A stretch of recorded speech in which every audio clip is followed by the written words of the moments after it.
sommaire de la vidéo d'aujourd'hui, tu vas découvrir que Faou, plutôt tranquille, est capable d'avoir une conduite qui est beaucoup moins chill. Ouais, on le sent bien le turbo, ça souffle. Dieu, quant à lui, qui écrase l'accélérateur, fait preuve de lenteur pour simplement ouvrir un capot. Bref, ils vont te faire kiffer. Écoute bien le son du V8 de cette Portofino de 600 chevaux. En attendant, moi je te cale un petit interlude musical.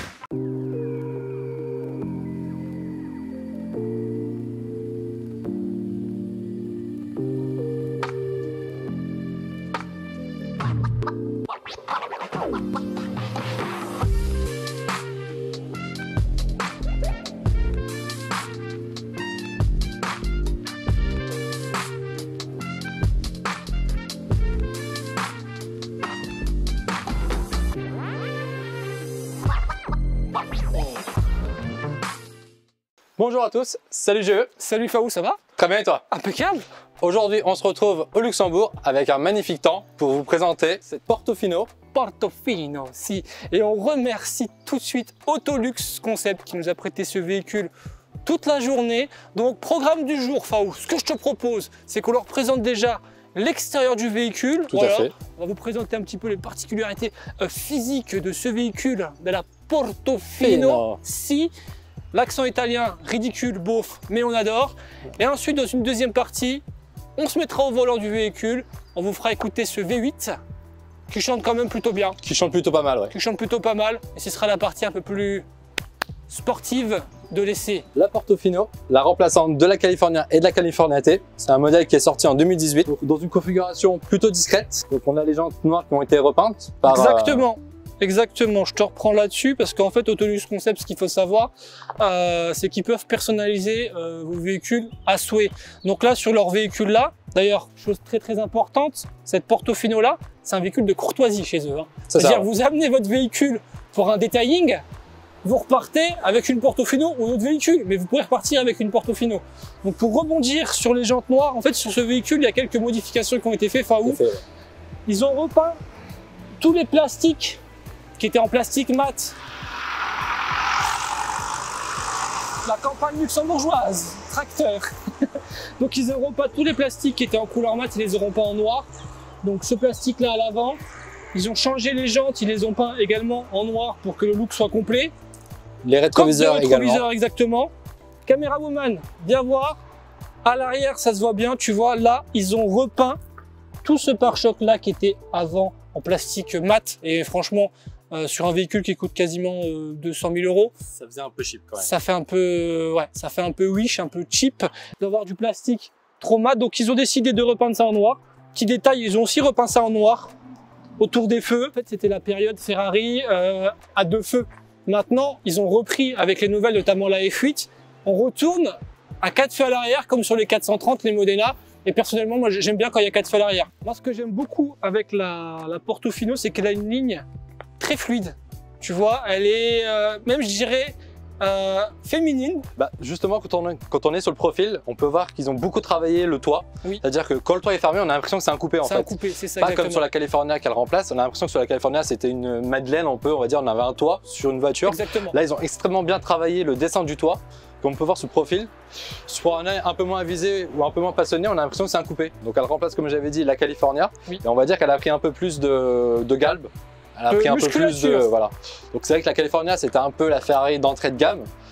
Maintenant, c'est... Bon, c'était un peu entre guillemets ça, mais... Ferrari bas de gamme pour les... D'entrée de gamme, et... Bon, c'est plus trop le cas de la Portofino, parce que maintenant, elle s'affirme beaucoup plus. Donc elle est beaucoup plus large et beaucoup plus affirmée. Ouais. Donc elle reprend le nom d'un petit village en Italie, Portofino. Portofino. Moi je pensais que c'était un nom de pizza encore, mais... Maintenant que serait une Ferrari sans son moteur, Faou, tu peux m'ouvrir le capot moteur s'il te plaît? On va vous montrer le V8 turbo de la Portofino, qui est pour moi...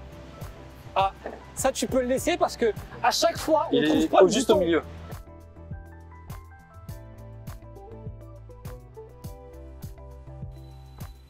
UHF is good. Touchdown confirmed. We're safe on Mars. Hey, c'était hyper facile à trouver, très rapide. Regardez-le. Ça, voilà. Donc ça reprend le même V8 que la GT4 Lusso. Le moteur de la GT4 Lusso fait 620 chevaux. Oui. Sur la Portofino, ils l'ont mis à 600 chevaux. Oui. Donc 20 chevaux de moins. Pour des questions, on va dire, de hiérarchie. Donc maintenant, on va refermer ça gentiment. Et ce que je vous propose, c'est que tu leur montres comment on décapote cette Ferrari Portofino. Car oui, c'est un cabriolet. Et vous allez voir, la petite cinématique est assez cool et c'est même assez rapide. La lunette qui vient au-dessus. Le coffre qui s'ouvre. Et le tout qui se replie. Donc normalement, on peut le faire quasiment, je crois, jusqu'à 30 km/h, peut-être un peu plus. Je ne l'ai pas précisé tout à l'heure, mais c'est un coupé 2+2. Donc on a 2 places à l'avant et 2 petits sièges d'appui à l'arrière. Vraiment très petit. C'est petit, donc c'est des petits sièges d'appui, donc faut mettre des petits sacs à main ou des petites valises. Ou des personnes qui n'ont pas de jambes. Et pas de tête non plus quand tu pas mets... Pas de tête avec le petit sauteur. L'anti-remous, ça c'est quand il y a le vent à l'intérieur, c'est l'anti-remous. Donc c'est vraiment des sièges, ouais, comme tu l'as dit, c'est plus pour des petits bagages. Donc au niveau de l'intérieur de cette Ferrari, elle est très bien configurée. On a l'intérieur tout cuir avec les surpiqûres grises qui pour le coup vont bien avec le pack aluminium. Donc, vous voyez, c'est pas un pack carbone. Là, on retrouve de l'aluminium. On en retrouve également sur le volant à 3 branches. Ici aussi. Il y a quelque chose que j'aime beaucoup sur cette Ferrari, c'est qu'elle a le display. Ça, je vous le montrerai juste après quand on fera la partie conduite. Vous avez toutes les informations disponibles, même pour le passager. Donc voilà ce qu'on vous disait tout à l'heure. On a le display qui est disponible pour le passager et c'est super bien parce qu'on a vraiment toutes les informations. On a sa vitesse, les tours minutes, les accélérations aussi quand on prend des G. Il y a différents modes, mais pour moi celui-là me convient parfaitement. Comme ça je vois si Faou respecte bien les limites. Donc là j'ai mis un autre mode, on voit qu'il est en confort. Donc s'il change sur la palette en direct, vas-y, passe dans le mode sport. Le Manettino mode sport. Et après il y a le mode suprême ESP. Toi tu ne vas pas l'utiliser, mais moi juste après, monsieur, après libre à toi, je vais l'utiliser juste pour vous, public. Bon, Faou, le mode confort c'est sympa. On te passe au mode sport. Mais est-ce que tu nous ferais pas un petit peu écouter le V8. Le V8, monsieur. Le V8 de 600 chevaux, 760 Nm de couple. En respectant les limitations, bien sûr. Tout à fait, bien entendu. Donc là, on sort de l'agglomération. Donc on arrive sur une petite route de campagne assez dégagée, donc on va pouvoir se permettre de...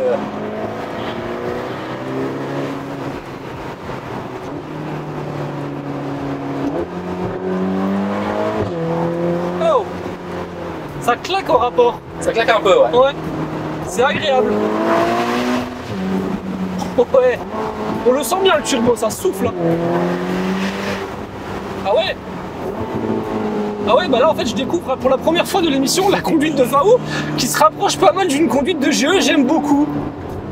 Donc du coup dans l'émission vous allez avoir la conduite de Joris Pépère, mais la conduite de Faou elle est pas mal aussi. Plutôt entre les deux, je suis... Ah, j'aime bien, j'aime bien.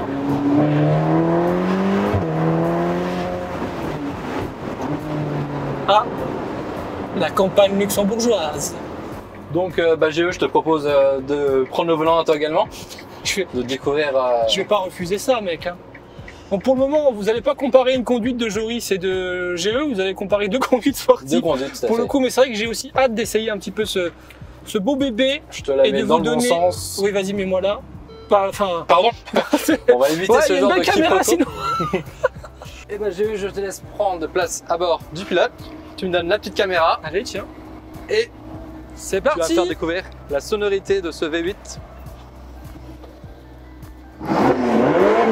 Ah, comment... On va peut-être mettre les ceintures déjà. J'annonce la couleur. Les amis, je me retrouve au volant de la Portofino. Je vais vous donner mes impressions. Je pense que je vais faire un beau petit départ.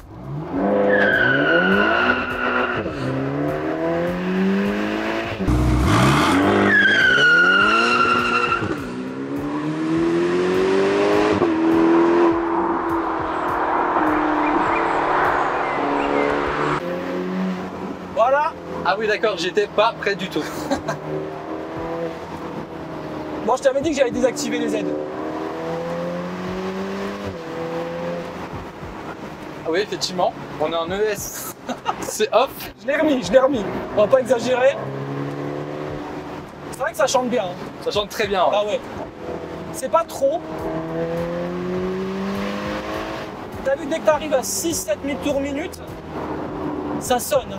On vous fait plusieurs plans de vue. Il y a un plan de vue GoPro derrière, il y a Faou qui filme avec ma caméra. Qui est ici et la juste GoPro qui est là, comme ça, on vous emmène en fait tout simplement comme si vous étiez là. Hein.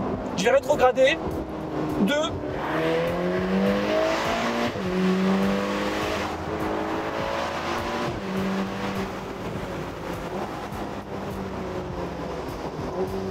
Ça va où? Ça va, très bien. On peut dire que tu l'as bien prise en main. Hein. Prise en main. Prise en main instantanée. Prise en main. Efficacité GL Supercar. Voilà, la conduite all'italienne. Ma che bella macchina. Ma bella macchina, si. Allez, pied au plancher. 6 000, 7 000, 8 000 tours minute. On passe le rapport.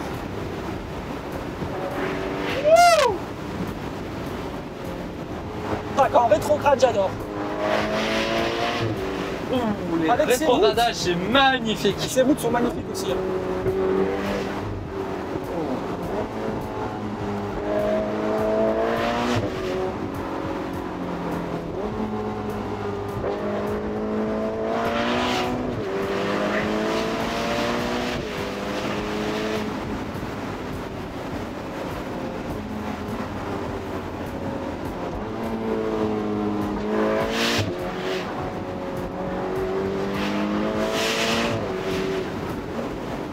Désolé, je parle pas beaucoup parce qu'en fait, je kiffe en même temps.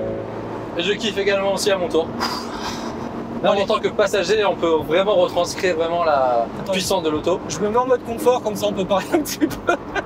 Donc, bon, qu'est-ce que tu en penses de cette Portofino déjà en tant que passager? En tant que passager, vraiment, on a une bonne impression de tenue de route. Ouais. On voit que la voiture accroche quand même pas mal la route. Elle accroche la route, bien la route. Elle accroche, bon, sauf au début quand j'ai désactivé C'est sûr. pour faire mon démarrage un petit peu entre guillemets tuning. C'est vrai qu'on voit que c'est une vraie routière quand même. Ça reste une routière, c'est-à-dire qu'on se fait pas peur avec ce véhicule, on peut se faire plaisir, clairement, sans se faire peur. On a toutes les aides, même en mode sport, il y a quand même les aides qui sont là. Donc non, franchement, c'est une bonne Ferrari, il n'y a rien à dire pour tous les jours. C'est pas la plus sportive. C'est pas si vous voulez faire du circuit, vous n'allez pas prendre une Portofino, ça c'est sûr et certain. Mais pour tous les jours, pour les personnes qui veulent travailler avec, c'est une voiture polyvalente, c'est une Ferrari polyvalente de tous les jours. Voilà le mot pour ou cette même Ferrari. Pour des personnes qui sont pas forcément adeptes de la vitesse ou adeptes des gros cylindrés. Le mot en fait c'est polyvalence pour cette Ferrari. Je suis pas prêt. J'adore cette voiture. Cette sonorité, elle est belle. Rétrogradage, réactivité de la boîte. Vous voyez, passez la vitesse, vous appuyez, ça rétrograde tout de suite. C'est quand même l'avantage des boîtes de vitesse chez Ferrari par rapport à Lamborghini. Elle répond mais systématiquement. C'est instantané. Ouais, c'est instantané que chez Lamborghini, par exemple sur l'Aventador, pas sur la Huracan mais sur l'Aventador, vous avez un temps d'attente et le passage de rapport, vous le sentez, c'est un autre type de conduite. Mais sur celle-ci, c'est beaucoup plus fluide. C'est moins fluide que sur une 488 ou sur une Pista, etc. Mais on sent déjà la fluidité. Voilà, regardez, rétrogradation. Vous voyez, c'est instinctif, ça se fait tout seul. Alors l'avantage de cette voiture, c'est que j'aime bien laisser passer des gens sur le piéton, non pas par politesse, mais tout simplement pour mettre un bon coup de première.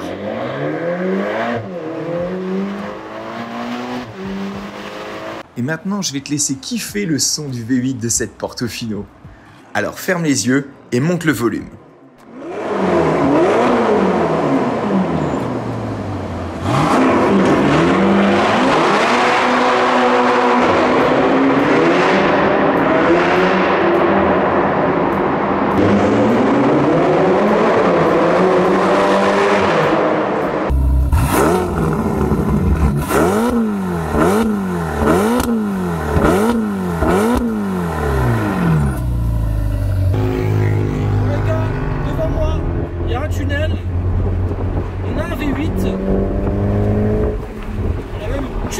Juste devant.